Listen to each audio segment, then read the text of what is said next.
Graça e paz, sou Cícero Pereira do canal Eu na EBD. Mais uma vez estamos aqui para a glória de Deus, para disponibilizar para vocês aí os slides da lição da CPAD, da lição dos adultos, né? Nós já estamos no segundo trimestre de 2021, na lição de número 3. A lição de número 1 e a lição de número 2, eu não consegui fazer os slides, então peço aí aos irmãos compreensão. Mas tem um abençoado aí, um jovem abençoado no nome de Adriel, que está me ajudando, então agora eu creio que vai dar tudo certo. Então ele já aprendeu, ensinei como é que ele monta aí os slides, e ele vai estar me ajudando aí, tá certo? Então eu acredito que agora a gente vai ter aí sem maiores problemas. Não se esqueça de deixar o seu like aí para nos ajudar. E você que não é inscrito no canal, se você tiver um tempinho, faça uma visita aí no canal e na EBD. O meu trabalho é o seguinte, é disponibilizar os slides das lições da revista dos adultos, né? Escola Bíblica dos adultos, mas lá no meu canal tem uns vídeos também de documentário. Como o meu computador está com problema, eu não consegui subir todos os vídeos que eu tenho de um documentário da Bíblia, né? Acho que se não me falha a memória, é a Bíblia através dos séculos, contando a história, se realmente foi verdadeira ou não, né? Se realmente tem possibilidade, por exemplo, Sansão, ele derrubou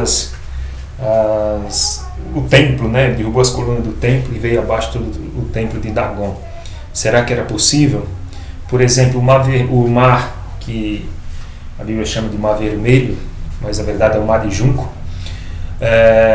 Será que realmente o mar mesmo se abriu? A gente sabe que o mar se abriu, porque a gente crê no que a Bíblia diz, mas cientificamente tem como provar isso? Nesse comentário, a Bíblia através do século, eu comprei esse comentário alguns anos atrás, na época paguei um valor bem considerado, são acho que 12 CDs, 12 vídeos, né?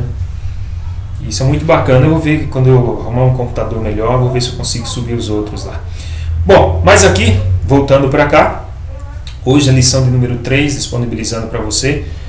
Você que usa aí, muito obrigado. E você que não usa, eu recomendo você usar, você fazer um teste na sua igreja.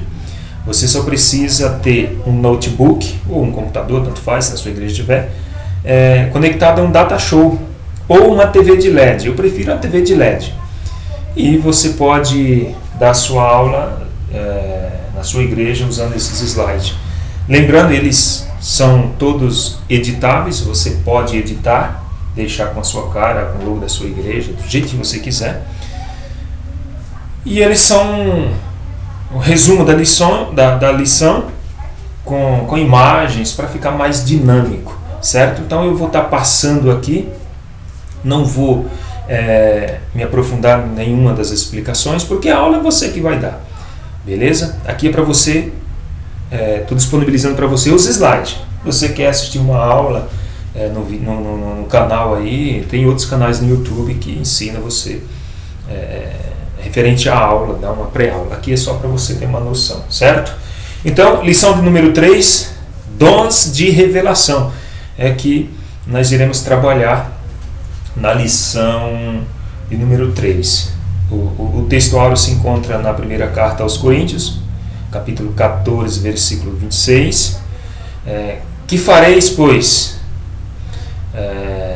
Paulo aqui dizendo aos Coríntios, né? Que farei, pois, irmãos? Quando vos ajuntais, cada um de vós tem salmo, tem doutrina, revelação, língua, interpretação. Faça-se tudo, Paulo dizendo, para edificação, no caso aqui, do corpo de Cristo, para edificação da igreja. A verdade prática diz o seguinte: os dons de revelação divina são indispensáveis para a igreja da atualidade, pois vivemos em um tempo marcado pelo engano. Então, os dons de revelação, eles são, nos dias de hoje, indispensáveis, são muito úteis. Por quê?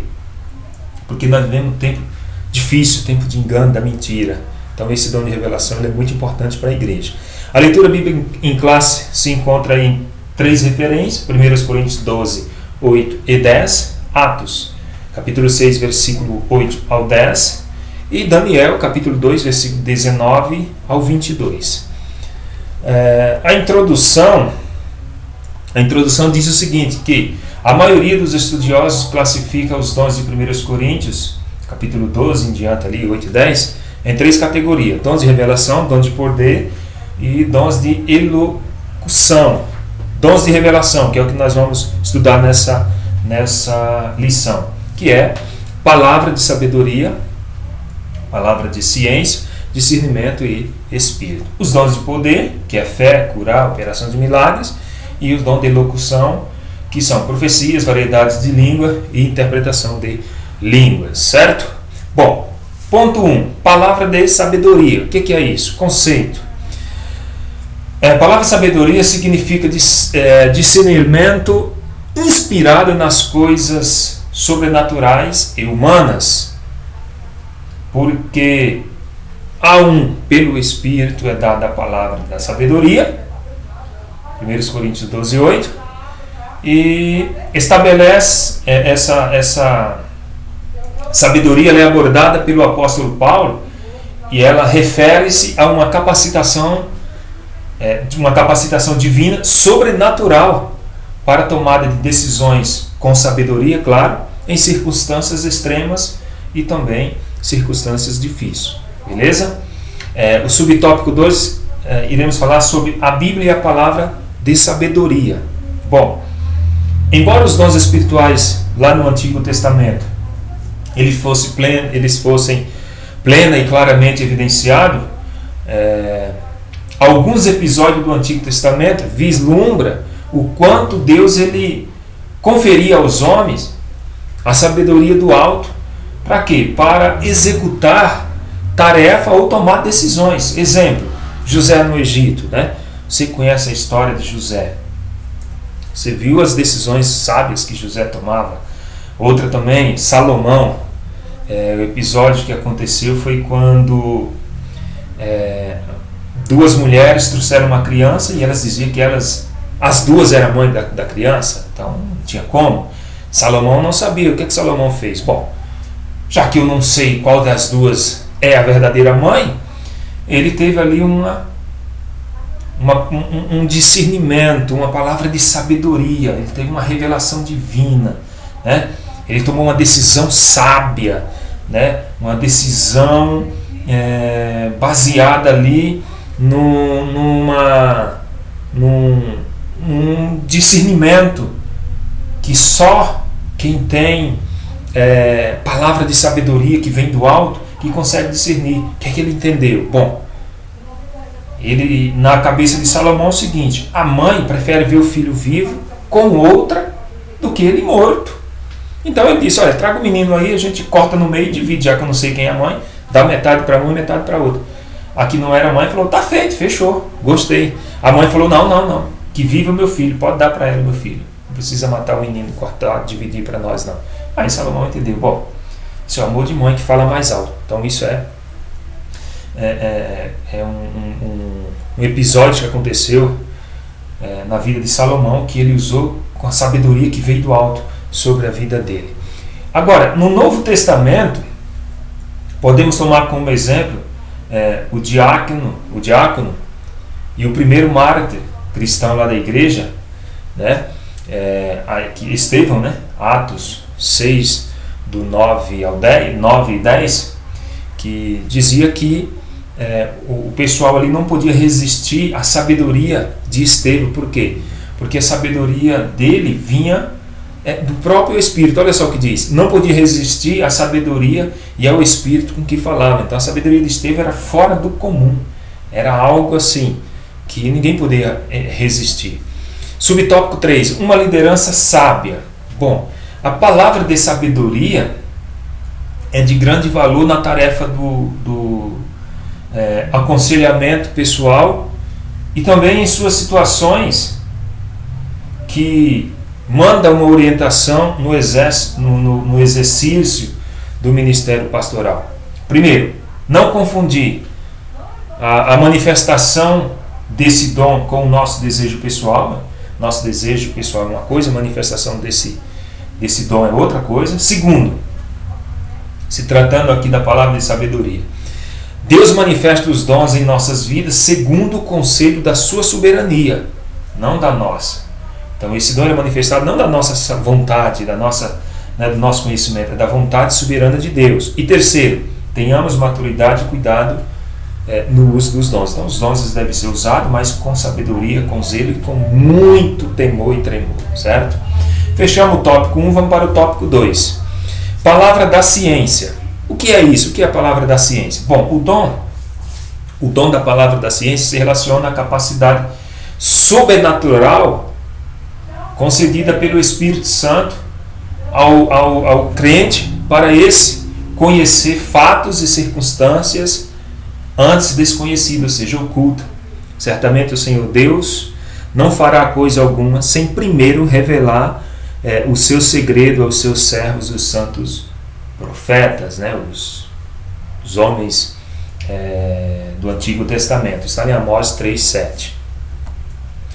E qual é a sua função? A sua função é o seguinte: a manifestação sobrenatural deste dom tem a finalidade de quê? De preservar a vida da igreja, livrando-a de qualquer engano ou também das artimanhas do maligno, do diabo, certo? Subtópico 3, exemplos bíblicos da palavra da ciência. Bom, ao profeta Eliseu, lá no Antigo Testamento, foram revelados os planos de guerra do rei da Síria, quando o rei Sírio pensou em atacar o exército de Israel. Então, o profeta Eliseu ele era avisado antecipadamente dos projetos do rei, da Síria contra o rei de Israel, e ele falava para o rei de Israel qual que era a intenção do rei da Síria. Isso aí são planos que foi revelado, para o profeta Eliseu. E outro exemplo também foi o exemplo da revelação de Daniel acerca do sonho do rei Nabucodonosor. Lembra lá do rei? Então, ninguém sabia interpretar o sonho.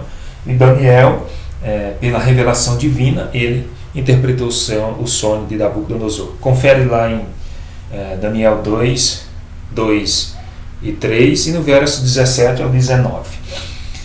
Agora, no Novo Testamento, esse dom ele foi manifesto quando o apóstolo Pedro desmascarou a mentira do casal Ananias e Safira. Lembra lá? Que eles venderam lá um terreno por um X valor e combinaram que era outro valor, e Pedro falou para ele: mas por que tu disseste que vendeste por um valor e como na verdade foi outro preço? E você não mentiu contra os homens, contra Deus, tal, e naquele momento morreu. Sepultaram ele. Quando os homens que tinham sepultado estavam retornando, chega a mulher, e a mulher confirma a mentira do esposo. E Pedro também ali foi, naquele momento, lhe revelado aquela palavra, de sabedoria, aquela revelação. E os dois pagaram ali o preço, tanto o marido como a mulher. Terceiro tópico, último tópico, discernimento dos espíritos. O dom de discernimento, o dom de discernir os espíritos. Esse dom é uma capacidade sobrenatural dada por Deus ao crente, para quê? Para discernir, ou seja, distinguir a origem e a natureza das manifestações espirituais. Olha o que Stanley disse. Ele diz o seguinte: dom de discernir os espíritos envolve uma percepção capaz de distinguir espíritos, cuja preocupação é proteger-nos dos ataques de Satanás e dos espíritos malignos. Subtópico 2, agora iremos falar sobre as fontes das manifestações espirituais. Bom, nós podemos destacar 3 origens das manifestações espirituais no mundo. Vamos lá: Deus, o homem e o diabo. Podemos destacar 3 origens de manifestações espirituais no mundo. Vamos lá: da ordem divina, da ordem da mente humana ou da ordem, ou da origem maligna. Como saber? Aqui o dom de discernir os espíritos, ele tem um papel essencial de preservar a saúde espiritual da congregação. Discernindo as manifestações espirituais. Os espíritos devem ser provados, de acordo com 1 João 4:1. Toda palavra que ouvimos em nome de Deus deve passar pelo crivo das Sagradas Escrituras, pois o Senhor Jesus nos advertiu sobre os falsos profetas. Então, meu irmão, qualquer ministração que alguém venha falar, numa ministração, qualquer palavra que a pessoa está falando ali, que você tem dúvida, você pode perguntar, você pode questionar, você pode examinar a Bíblia. O cara está pregando lá, você pode abrir sua Bíblia e ver se o que ele está falando está batendo. Isso é bíblico. Os bereanos faziam isso. Acho que lá, Atos 19, não lembro agora de qual, 17 ou 19, por ali. Mas os bereanos faziam isso e Paulo os elogiou. Então você pode e deve consultar a sua Bíblia quando alguém estiver pregando, falando alguma coisa. Você não achou na hora, o cara falou alguma coisa extraordinária. Quando terminar a pregação, você chama ele e fala: fulano, com todo respeito, claro, sua pregação tal, fala um negócio lá interessante, você pode me mostrar na Bíblia onde está, que eu achei interessante. Aí vamos ver se o camarada vai apresentar o texto. Se ele não apresentar o texto, meu irmão, é balela, falou demais, né? Então, esse negócio, não pode examinar o que as pessoas falam. Pode sim, é bíblico. Jesus ensinou-nos que os falsos profetas são conhecidos pelos frutos que produzem, isto é, pelo caráter, Mateus 7, 15 e 20. E fechamos aqui essa pré-aula. Eu encerro aqui essa pré-aula e disponibilizo para você aí esses slides para você ministrar na sua igreja aí a sua aula, certo? Se você gostou, deixa aquele like, não se esqueça. E se não é inscrito no canal e achar que esse canal tem algum material, né? O material que nós estamos lhe apresentando aqui é relevante para você, né? O produto que estamos apresentando é relevante para você, se inscreva no canal. Se não precisa se inscrever, te agradeço do mesmo jeito. Muito obrigado. E se tem te ajudado em alguma coisa, compartilhe aí com seus amigos, tá certo? Tudo isso e muito mais nós fazemos dentro do reino, se for da vontade dele.